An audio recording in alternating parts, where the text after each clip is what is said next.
Scene होता है अरसेनी studio में, जहाँ पीच को एक स्टाफ मेंबर एक गुलदस्ता देते हुए कहता है कि ये आपके लिए किसी ने भेजा है।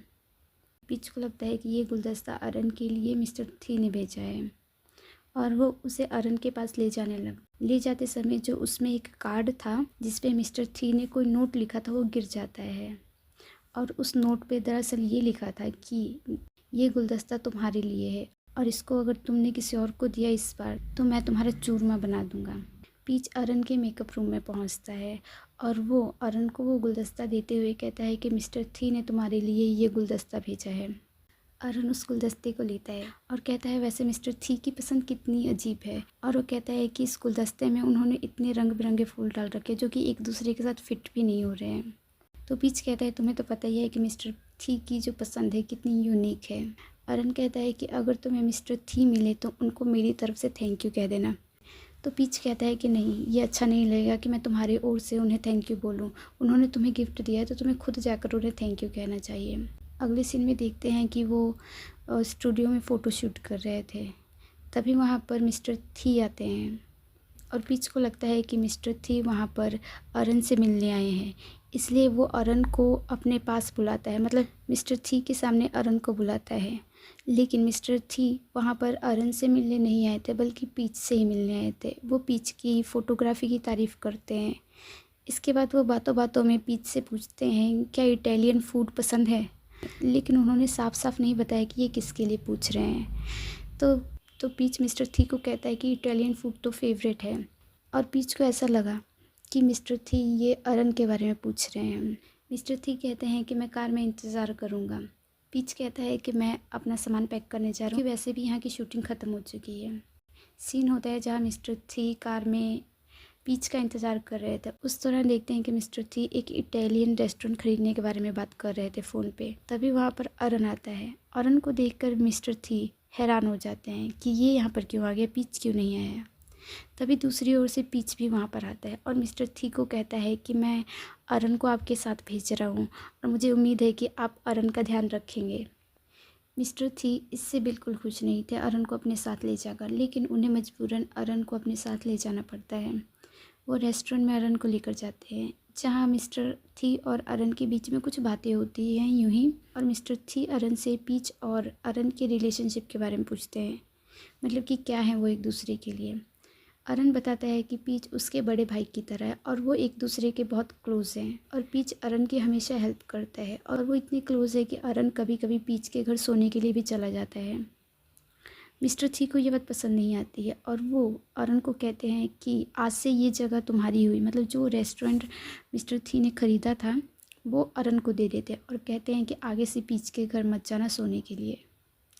अरन मिस्टर थी के इस बिहेवियर से अरन थोड़ा कंफ्यूज होता है। मिस्टर थी अरन के घर जाते हैं जहाँ उसके घर में एंटर करने से पहले वो अपने गन को मूक को पकड़ा देते हैं। मूक मिस्टर थी से कहता है कि आपको ये गन अपने पास ही रखना चाहिए आपकी सिक्योरिटी के लिए। तो मिस्टर थी कहते हैं कि इस गन की मुझे यहाँ पर ज़रूरत नहीं है। इसके बाद मिस्टर थी पीच के घर के अंदर जाते हैं जहाँ पीच मिस्टर थी से कहता है कि आप मेरी हेल्प से इतने खुश हुए कि आप मुझे थैंक यू कहने के लिए मेरे घर तक आ गए। तो मिस्टर थी कहते हैं कि जो तुमने काम किया है उसके लिए तुम थैंक यू डिज़र्व नहीं करते बल्कि तुम पनिशमेंट डिज़र्व करते हो। और जैसे ही वो पीच की तरफ बढ़ते हैं उनके हाथों से रिमोट का बटन प्रेस हो जाता है जिससे टीवी ऑन हो जाता है और मिस्टर थी का जो क्या है अटेंशन वो टीवी की तरफ चला जाता है और ये जो पनिशमेंट वाली बात थी ये यहीं रुक जाती है। इसके बाद मिस्टर थी के लिए पीच नूडल्स बनाता है और वो बातों बातों में मिस्टर थी से कहता है कि अब काफ़ी लेट हो चुकी है, आपको घर जाना चाहिए। मिस्टर थी कहते हैं कि मैं घर नहीं जाऊंगा, आज रात यहीं सोऊंगा।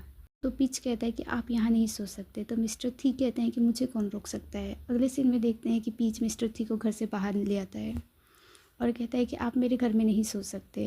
फिर मिस्टर थी की काफ़ी कोशिश करने के बावजूद भी पीच नहीं मानता है तो मिस्टर थी को वहाँ से जाना ही पड़ता है। और मिस्टर थी इस बात से बिल्कुल भी खुश नहीं थे, थोड़े जेलस में थे कि अरन तो पीच के घर सो जाता है, मैं क्यों नहीं सो सकता। मोक मिस्टर थी से कहता है कि आपके ऑर्डर को टालने की हिम्मत सिर्फ मिस्टर पीच ही कर सकते हैं, इसके अलावा कोई नहीं। आगे देखते हैं कि मिस्टर थी एआई से पूछते हैं कि अगर हमें कोई अच्छा लगे तो उसे इम्प्रेस कैसे किया जा सकता है। अगले दिन देखते हैं कि मिस्टर थी पीच के घर जाते हैं। जैसे ही पीच घर से बाहर निकलता है मिस्टर थी के जो चेहरे पे मुस्कान थी वो गायब हो जाती है। मिस्टर थी पीच से कहते हैं कि तुमने ये कैसे कपड़े पहन रखे हैं, तुम्हारी सारी टांगें दिख रही हैं। पीच कहता है कि ये कपड़े तो नॉर्मल हैं, मैं घर पे ऐसे ही पहनता हूँ। तो मिस्टर थी कहते हैं ये नॉर्मल नहीं है, सबको तुम्हारी टांगें दिख रही हैं।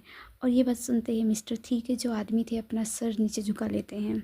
तभी पीच कहते हैं अरे मैं तो घर पे हूँ, घर पे तो मैं ऐसे कपड़े पहन ही सकता हूँ। इसके बाद मिस्टर थी पीच से कहते हैं कि कल मैंने तुम्हें कितने कॉल किए, कितने मैसेजेस किए, तुमने किसी का जवाब भी क्यों नहीं दिया। पीच कहता है कि अगर अनजान नंबर से कोई कॉल आई या मैसेज आए तो मैं उसका जवाब नहीं देता, और कहता है कि आगे से मुझे मोक के नंबर से कॉल करना क्योंकि उसका नंबर मेरे फ़ोन में सेव है। तभी मिस्टर थी कहते हैं कि तुम्हारे फ़ोन में मोक का नंबर सेव है लेकिन मेरा नहीं। पीच मिस्टर थी से पूछता है कि यहाँ पर क्यों आए हैं आप आज सुबह सुबह। तो मोक पीच से बताता है कि मिस्टर थी पीच को ब्रेकफास्ट के लिए ले जाने आए हैं, और मिस्टर थी पीच से उसका फ़ोन मांगते हैं अपना नंबर सेव करने के लिए, और पीच उन्हें अपना फ़ोन देता है। इसके बाद मिस्टर थी ब्रेकफास्ट के लिए जाते हैं, और इस पर पीच डिसाइड करता है कि वो ब्रेकफास्ट के लिए कहाँ जाएंगे। पीच मिस्टर थी को एक ढाबा के पास लेकर जाता है, और अंदर एंटर करने से पहले पीच मिस्टर थी को कहता है कि अंदर एसी नहीं है, हो सकता है कि आपको गर्मी लगने लगे। इसलिए वो मिस्टर थी के कोट को उतारता है और उनके टाई को ढीला करते हुए कुछ बटन भी खोल देता है उनके, ताकि उन्हें अंदर जाकर गर्मी ना लगे। और इसके बाद वो ब्रेकफास्ट के लिए अंदर जाते हैं। आगे देखते हैं पीच जाता है अर्सेनी कंपनी में, जहाँ उससे एक नंबर जो कि उसके फ़ोन में द वन एंड ओनली करके सेव था, उससे मैसेज आता है। और उस मैसेज में लिखा था कि मैं तुम्हारा छत पे इंतज़ार कर रहा हूँ, अगर तुम 3 मिनट में नहीं आए तो मैं रिसेप्शन से कहकर तुम्हारा नाम अनाउंस कराऊंगा छत पे बुलवाने के लिए। इस मैसेज को पढ़ के पीच के होश उड़ जाते हैं। इसको पढ़ने के बाद पीच वहाँ से तेज़ी से निकलता है मिस्टर थी के पास पहुँचने के लिए, और वो लिफ्ट लेने की कोशिश करता है लेकिन लिफ्ट उस समय बिजी था। इसलिए पीच खुद ही दौड़कर मिस्टर थी के पास जाने लगता है। मिस्टर थी उससे पूछते हैं कि तुम्हें अगर आज सुबह ऑफिस आना ही था तो तुमने मुझे ऐसा क्यों कहा कि तुम ऑफिस नहीं आ रहे हो। तो पीच मिस्टर थी से कहता है क्या आपने इसी बात को पूछने के लिए मुझे इतनी जल्दबाजी में यहाँ बुलाया। तो मिस्टर थी कहते हैं कि तुमने मुझे बताया क्यों नहीं कि तुम यहाँ पर आ रहे थे, मैं तुम्हें लेकर आ जाता ऑफिस में। पीच कहता है कि मैं आपको क्यों बताऊँगा कि मुझे आना है या नहीं आना है। मिस्टर थी कहते हैं कि तुम मुझे उल्टा जवाब नहीं दे सकते।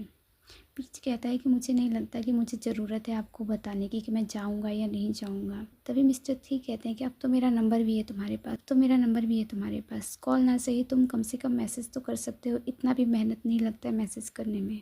पीच हंसते हुए कहता है, मतलब मजाक बनाते हुए कहता है, कौन सा नंबर, वही जो आपने मेरे फ़ोन में द वन एंड ओनली करके सेव कर रखा है। और कहता है कि आपको इसके अलावा कोई और नाम नहीं मिला सेव करने के लिए।